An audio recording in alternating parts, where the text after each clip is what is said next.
जय श्री कृष्णा। मैं सुना रही हूँ आपको विष्णु पुराण की पावन कथा। विष्णु जी के भक्तों के लिए एक अनुपम कथा, विष्णु जी के रहस्यों से भरी हुई। तो चलिए शुरू करते हैं आज की कथा का। आज हम आपको राजा बेन और पृथु का चरित्र सुनाने जा रहे हैं। तो जरूर सुनिए और वीडियो को लाइक एंड कमेंट और शेयर जरूर कीजिए। आपसे निवेदन है कि आप लोग वीडियो को पूरा देखें। श्री पराशर जी बोले, हे मैत्रेय, ध्रुव से उसकी पत्नी शिष्टि और भव्य को उत्पन्न किया और भव्य से शंभु का जन्म हुआ तथा शिष्टि के द्वारा उसकी पत्नी सुच्छाया ने रिपुजय, विप्र, ब्रिकल और ब्रक्तेजा नामक 5 निष्पाप पुत्र उत्पन्न किए। उनमें से रूप के द्वारा बृहति के गर्भ से महातेजस्वी चाक्षुष का जन्म हुआ। चाक्षुष ने अपनी भार्या पुष्करनी से, जो वरुण कुल में उत्पन्न और महात्मा वीरण प्रजापति की पुत्री थी, मनु को उत्पन्न किया, जो छठे मनवंतर के अधिपति हुए।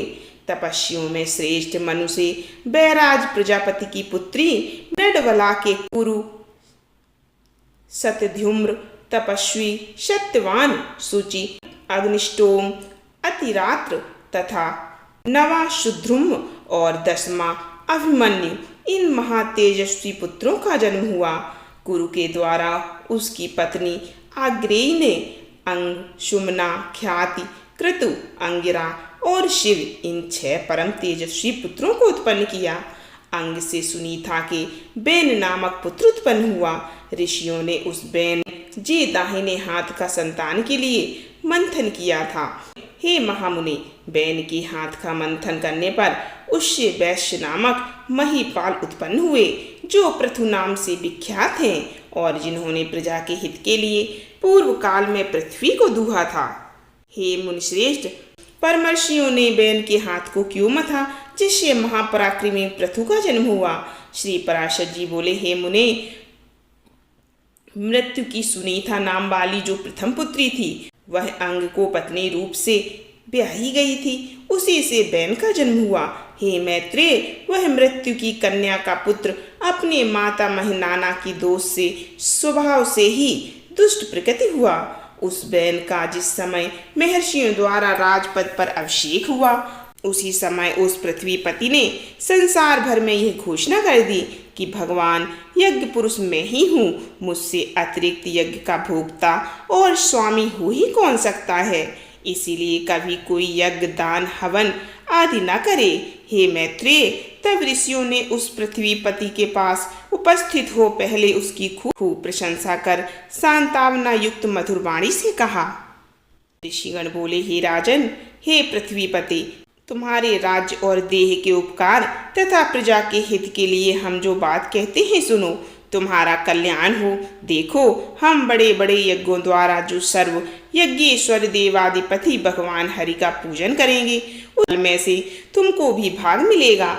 हे नृप, इस प्रकार यज्ञों के द्वारा यज्ञ पुरुष भगवान विष्णु प्रसन्न होकर हम लोगों के साथ तुम्हारी भी सफल मनोकामनाएं पूर्ण करेंगे। हे राजन, जिन राजाओं के राज्य में यज्ञेश्वर भगवान हरि का यज्ञों द्वारा पूजन किया जाता है, वे उनकी सभी मनोकामनाओं को पूर्ण कर देते हैं। बेन बोला, मुझसे भी बढ़कर ऐसा और कौन है जो मेरा भी पूजनीय है, जिसे तुम यज्ञेश्वर मानते हो। वो वह हरि कहलाने वाला कौन है? ब्रह्मा, विष्णु, महादेव, इंद्र, वायु, यम, सूर्य, अग्नि, वरुण, धाता, पूषा, पृथ्वी और चंद्रमा तथा इनके अतिरिक्त और भी जितने देवता शाप और कृपा करने में समर्थ हैं, वे सभी राजा के शरीर में निवास करते हैं। इस प्रकार राजा सर्ववेदमय है। हे ब्राह्मणों, ऐसा जानकर मैंने जैसी जो कुछ आज्ञा की है वैसा ही करो।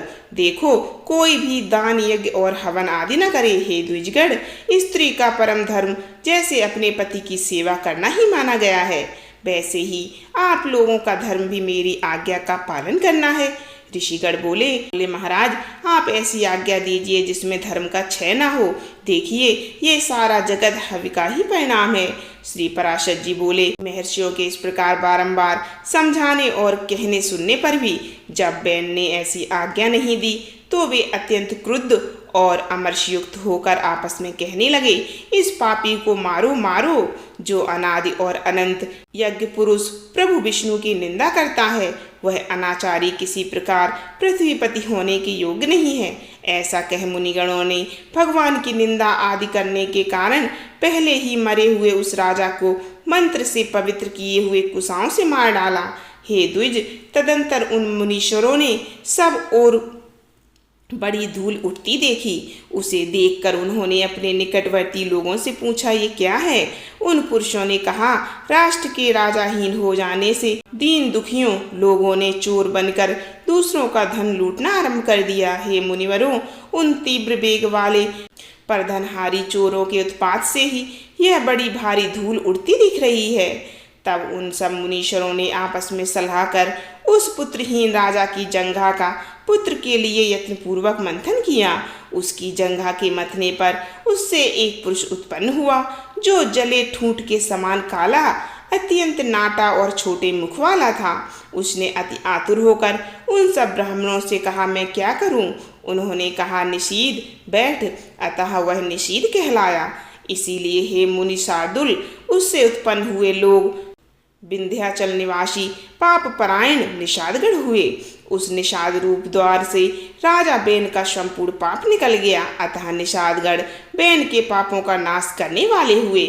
फिर उन ब्राह्मणों ने उसके दाएं हाथ का मंथन किया।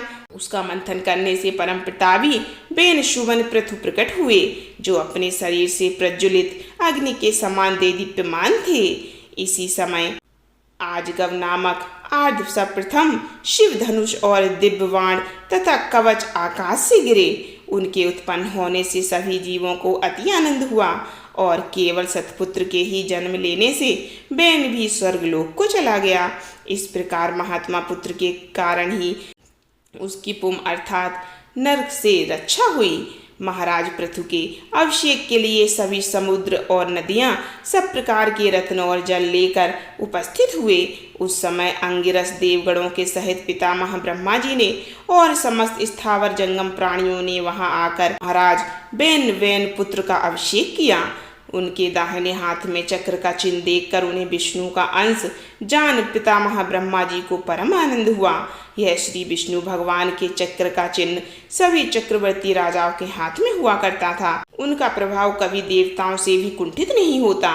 इस प्रकार महातेजस्वी और परम प्रतापी बैन पुत्र धर्म कुशल महानुभावों द्वारा विधि पूर्वक अति महान राज राजेश्वर पद पर अभिव्यक्त हुए। जिस प्रजा को पिता ने अपरक्त अप्रसन्न किया था, उसी को उन्होंने अनुरंजित प्रसन्न किया। इसीलिए अनुरंजन करने से उनका नाम राजा हुआ। जब वे समुद्र में चलते थे तो जल बहने से रुक जाता था, पर्वत उन्हें मार्ग देते थे और उनकी ध्वजा कभी भंग न हुई थी। पृथ्वी बिना जोते बोए धान्य पकाने वाली थी। केवल चिंतन मात्र से ही अन्न सिद्ध हो जाता था। गहुएं कामधेनु रूपा थी और पत्ते पत्ते में मधु भरा रहता था। राजा पृथु ने उत्पन्न होते ही पैतामह यज्ञ किया। उससे सोम अभिषेक के दिन सोमाभिषव भूमि से महामती सूत की उत्पत्ति हुई। उसी महायज्ञ से बुद्धिमान मागध का भी जन्म हुआ। तब मुनिवरों ने उन दोनों सूत और मागधों से कहा, तुम इन प्रतापवान बेनुपुत्र महाराज पृथु की स्तुति करो। तुम्हारे योग्य यही कार्य है और राजा भी स्तुति करने के ही योग्य हैं। तब उन्होंने हाथ जोड़कर सब ब्राह्मणों से कहा, हे महाराज, ये महाराज तो आज ही उत्पन्न हुए हैं। हम इनके तो कोई कर्म ही नहीं जानते। अभी इनके न तो कोई गुण प्रकट हुए हैं और न ही यश विख्यात हुआ है। फिर कहिए हम किस आधार पर इनकी स्तुति करें। ऋषिगण बोले, हे महाबली चक्रवर्ती महाराज, भविष्य में जो जो कर्म करेंगे और इनके जो जो भावी गुण होंगे, उन्हीं से तुम इनका स्तुति करो। श्री पराशर जी बोले, यह सुनकर राजा को भी परम संतोष हुआ। उन्होंने सोचा, मनुष्य सद्गुणों के कारण ही प्रशंसा का पात्र होता है, अतः मुझको भी गुण उपार्जन करने चाहिए। इसीलिए अब स्तुति के द्वारा ये जिन गुणों का वर्णन करेंगे, मैं भी सावधानता पूर्वक वैसा ही करूँगा। यदि यहाँ पर वे कुछ त्याज्य अवगुणों को भी कहेंगे तो मैं उन्हें त्याग दूंगा। इस प्रकार राजा ने अपने चित्त में निश्चय किया। तदंतर उन सूत और मागध दोनों ने परम बुद्धिमान बेन नंदन महाराज पृथु का उनके भावी कर्मों के आश्रय से स्वर सहित भली प्रकार स्तुवन किया है। हे महाराज, सत्यवादी, दानशील, सत्य मर्यादा वाले, लज्जाशील, सुहृद, क्षमाशील, पराक्रमी और दुष्टों का दमन करने वाले हैं। ये धर्मज्ञ, कृतज्ञ, दयावान, प्रियभाषी, माननीयों को मान देने वाले, यज्ञ परायण, ब्रह्मांड, साधु समाज में सम्मानित और शत्रु तथा मित्र के साथ व्यवहार करने वाले हैं। इस प्रकार सूत और मागध के कहे हुए गुणों को उन्होंने अपने चित्त में धारण किया और उसी प्रकार के कार्य किए। तब उन पृथ्वीपति ने पृथ्वी का पालन करते हुए बड़ी बड़ी दक्षिणाओं वाले महान यज्ञ किए। अराजकता के समय औषधियों के नष्ट हो जाने से भूख से व्याकुल हुई प्रजा पृथ्वीनाथ पृथु के पास आई और उनके पूछने पर प्रणाम करके उनसे अपने आने का कारण और निवेदन कहा। प्रजा ने कहा, हे प्रजापति नृपश्रेष्ठ, अराजकता के समय पृथ्वी ने समस्त औषधियां अपने में लीन कर ली है, अतः आपकी संपूर्ण प्रजा छीण हो रही है। विधाता ने आपको हमारी जीवनदायक प्रजापति बनाया है, अतः क्षुधा रूप महारोग से पीड़ित हम प्रजाजनों को आप जीवन रूप औषधि दीजिए। श्री पराशर जी बोले, यह सुनकर महाराज पृथु अपना आजगव नामक दिव्य धनुष और दिव्य बाण लेकर अत्यंत क्रोधपूर्वक पृथ्वी के पीछे दौड़े। तब भय से अत्यंत व्याकुल हुई पृथ्वी गौ का रूप धारण करके भागी और ब्रह्मलोक आदि सभी लोकों में गई। समस्त भूतों को धारण करने वाली पृथ्वी जहाँ जहाँ भी गई वहीं वहीं उसने वेणुपुत्र पृथु को शस्त्र संधान किए अपने पीछे आते देखा। तब इन प्रबल पराक्रमी महाराज पृथु से उनके बाण प्रहार से बचने की कामना से कांपती हुई पृथ्वी इस प्रकार बोली, हे राजेंद्र, क्या आपको स्त्री वध का महापाप नहीं दिख पड़ता जो मुझे मारने पर आप ऐसे उतारू हो रहे हो? पृथु बोले, वहाँ एक अनर्थकारी को मार देने से बहुतों को सुख प्राप्त हो, उसे मार देना ही पुण्य है। हे नृपश्रेष्ठ, यदि आप प्रजा के हित के लिए मुझे मारना चाहते हैं तो आपकी प्रजा का आधार क्या होगा? पृथु ने कहा, अरि वसुदेव, अपनी आज्ञा का उल्लंघन करने वाली तुझे मारकर मैं अपने योग बल से ही इस प्रजा को धारण करूंगा। श्री पराशर जी बोले, तब अत्यंत भयभीत एवं कांपती हुई पृथ्वी ने उन पृथ्वीपति को पुनः प्रणाम करके कहा। पृथ्वी बोली, हे राजन, यत्न पूर्वक आरंभ किए हुए सभी कार्य सिद्ध हो जाते हैं, अतः मैं भी आपको एक उपाय बताती हूँ, यदि आपकी हो तो वैसा ही करें। हे नरनाथ, मैंने जिन समस्त औषधियों को पचा लिया है उन्हें यदि आपकी इच्छा हो तो दुग्ध रूप से मैं दे सकती हूँ। अतः हे धर्मात्माओं में श्रेष्ठ महाराज, आप प्रजा के हित के लिए कोई ऐसा वत्स बछड़ा बनाइए जिससे वात्सल्यवश मैं उन्हें दुग्ध रूप से निकाल सकूं और मुझको आप सर्वत्र समतल कर दीजिए, जिससे मैं उत्तोत्तम औषधियों के बीज रूप दुग्ध को सर्वत्र उत्पन्न कर सकूं। श्री पराशर जी बोले, तब महाराज पृथु ने अपने धनुष की कोटि से सैकड़ों हजारों पर्वतों को उखाड़ा और उन्हें एक स्थान पर इकट्ठा कर दिया। इससे पूर्व पृथ्वी के समतल न होने से पुर और ग्राम आदि का कोई नियमित विभाग नहीं था। हे मैत्रेय, उस समय अन्न, गौरक्षा, कृषि और व्यापार का कोई क्रम न था। यह सब तो वेणुपुत्र पृथु के समय से ही आरंभ हुआ।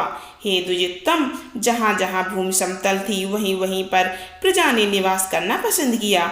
उस समय तक प्रजा का आहार केवल फल मूलादि ही था, यह भी औषधियों के नष्ट हो जाने से बड़ा दुर्लभ हो गया था। तब पृथ्वीपति पृथु ने स्वयं भुवन को बछड़ा बनाकर अपने हाथ में ही पृथ्वी से प्रजा के हित के लिए समस्त धान्यों को दुहा। हे तात, उसी अन्न के आधार से अब भी सदा प्रजा जीवित रहती है। महाराज पृथु प्राणदान करने के कारण भूमि के पिता हुए। जन्म देने वाला, यह गोपवीत कराने वाला, अन्नदाता, भय से रक्षा करने वाला तथा जो विद्या दान करे, ये पांचों पितामह कहे गए हैं। इसीलिए उस सर्वभूत धारणी को पृथ्वी नाम मिला। हे मुनि, फिर देवता, मुनि, दैत्य, राक्षस, पर्वत, गंधर्व, सर्प, यक्ष और पितृगण आदि ने अपने अपने पात्रों में अपना अभिमत दूध दुहा तथा दुहाने वालों के अनुसार उनके सजातीय ही दोग्धा और वत्स आदि हुए। इसीलिए विष्णु भगवान के चरणों से प्रकट हुई यह पृथ्वी ही सबको जन्म देने वाली है। बनाने वाली तथा धारण और पोषण करने वाली है। इस प्रकार पूर्व काल में बैन के पुत्र महाराज पृथु ऐसे प्रभावशाली और वीरवान हुए। प्रजा का रंजन करने के कारण वे राजा कहलाए। जो मनुष्य महाराज पृथु के इस चरित्र का कीर्तन करता है उसका कोई भी दुष्कर्म फलदायी नहीं होता। पृथु का यह अत्युत्तम जन्म वृत्तांत और उनका प्रभाव अपने सुनने वाले पुरुषों के दुस्वप्नों को सर्वदा शांत कर देता है। बोलिए विष्णु महाराज की जय।